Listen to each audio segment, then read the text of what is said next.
yang menghibur hati. Namanya Yesus, namanya Yesus, nama Yesus yang menghibur hatiku.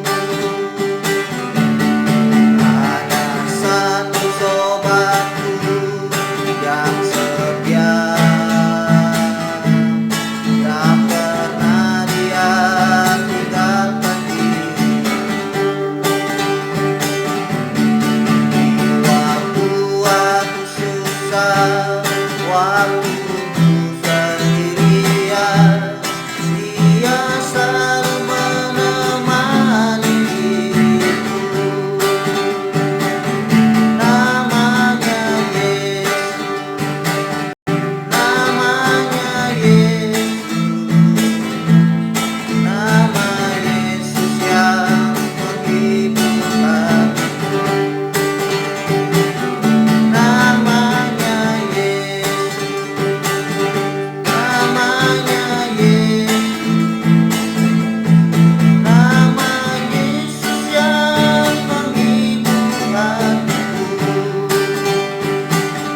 Nama Yesus yang menghibur hatiku. Saudara-saudaraku yang kukasihi di dalam Kristus Yesus, seperti pujian kita tadi bahwa ada satu sobatku, yaitu Yesus Kristus. Meskipun kita berada dalam kekhawatiran, meskipun kita berada dalam bahaya, ada satu sobat kita yang selalu menyertai kita, yang selalu melindungi kita, yaitu Yesus Kristus, Tuhan Raja kita. Seperti firman Tuhan pada pagi hari ini saya sharingkan kepada kita yang terlebih dalam Yesaya pasal 41 ayat 10 berkata demikian. Janganlah takut sebab aku menyertai engkau. Janganlah bimbang sebab aku ini Allahmu. Aku akan meneguhkan, bahkan akan menolong engkau. Aku akan memegang engkau dengan tangan kananku yang membawa kemenangan. Nah, saudara-saudaraku yang kukasihi dalam Kristus Yesus, firman Tuhan sangat jelas mengatakan kepada kita, jangan takut, jangan bimbang. Meskipun kita dalam keadaan susah saat ini, meskipun kita dalam pergumulan saat ini, meskipun kita dalam penderitaan saat ini, tapi jangan pernah takut. Tuhan Allah menyertai kita. Tuhan Allah terus memelihara kehidupan kita, karena kita adalah anak-anak Tuhan. Tetapi apakah kita menaruhkan iman, kepercayaan kita, kekhawatiran kita kepada Kristus Yesus, atau justru lebih membesarkan kekhawatiran daripada kepercayaan iman kita kepadanya? Ini menjadi renungan kita bagi kita semua. Biarlah kita sebagai anak Tuhan terus memiliki iman yang teguh, mempercayakan hidup kita kepada Tuhan. Seperti pujian tadi yang mengatakan ada satu sobatku yang setia, yang tidak pernah meninggalkan kita, baik dalam waktu susah maupun dalam waktu kesendirian. Ia selalu menemani diri kita, ia selalu menyertai kita, ia selalu ada untuk kita.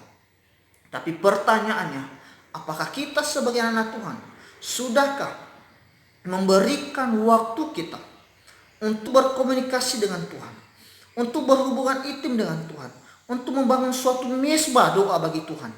Atau justru sebaliknya, kita lebih mengedepankan ketakutan kita, kesusahan kita, penderitaan kita, sakit penyakit kita, sehingga kita lupa mengucapkan syukur kepada Tuhan, sehingga kita lupa untuk mengenal Dia lebih dalam lagi melalui setiap peristiwa-peristiwa yang ada. Seperti firman Tuhan mengatakan tadi, aku akan meneguhkan, bahkan akan menolong engkau. Aku akan memegang engkau dengan tangan kananku yang membawa kemenangan. Kita percaya kepada Tuhan kita Yesus Kristus yang terus menolong kita. Ia akan terus memegang kita. Ketika Ia memegang kita, maka bagaimanapun itu Dia tidak pernah melepaskan tangannya. Contoh, ini air minum. Air minum kalau saya pegang ini dalam 1 jam, otomatis lengan saya capek. Jangankan 1 jam, 1 hari saja, kalau makin hari makin capek. Tapi Tuhan terus memegang kita tanpa jenuh-jenuh. Ia terus memegang memegang kita dengan tangannya yang kuat, sehingga kita memperoleh kemenangan. Kita sebagai anak Tuhan harus bersyukur punya Allah seperti yang kita kenal dalam Kristus Yesus. Kita harus bersyukur dan berterima kasih kepadanya. Tetapi mari kita kembali bagaimana kita harus membangun hubungannya itu dengan Tuhan. Mempercayakan hidup kita seutuhnya, totalitas kepada Tuhan. Seperti pujian tadi. Jangan kita takut, jangan kita gelisah. Tuhan selalu menyertai kita. Biarlah Tuhan yang berdaulat. Biarlah Tuhan yang bekerja sesuai dengan rencana. Karena setiap pekerjaan, rencana Tuhan itu baik bagi kita.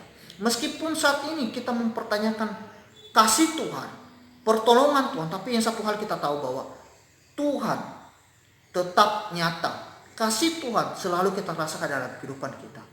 Biarlah kita tetap menjadi anak-anak yang menerangi dunia, yang membawa kemenangan, yang membawa terang, yang membawa syukur, doa bagi Tuhan melalui kita. Tuhan Yesus memberkati. Dimanapun kita berada saat ini, tetaplah semangat, tetap semangat memuji Tuhan dan memuliakan Tuhan dalam setiap kehidupan kita. Haleluya.